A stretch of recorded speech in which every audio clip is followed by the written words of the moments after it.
Isang buntis ang nakaligtas matapos maatrasan ng truck ang kanilang bahay. Yan ang mainit na balitang hatid ni Athena Imperial.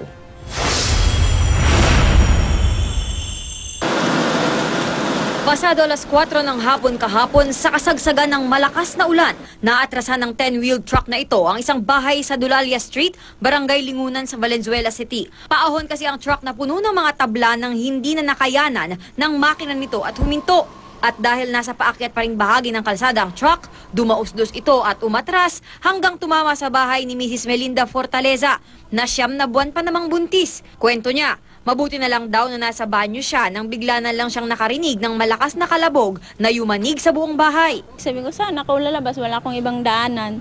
Buti namin yung bato, gumanon. Sabi niya ate, gumapang ka, pilit ka lumabas, wag ka dyan, baka maano namin yun sa taas.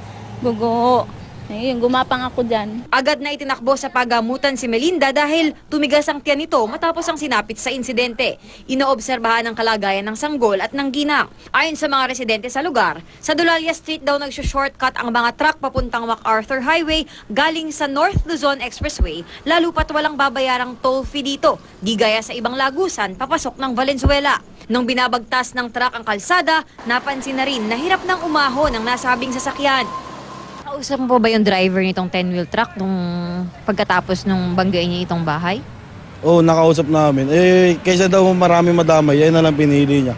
Nawalan din ng tubig ang hilera ng paupahang bahay dahil nahagip din ng truck ang tubo ng tubig. Hindi alam ng mga residente kung ano ang gagawin kaya't alas 12 na ng hating gabi nang sila ay nag-report sa pulis. Pinaghahanap na ang driver ng truck ng RCJ Truck Trading na may plakang CTB 461. Athena Imperial, GMA News.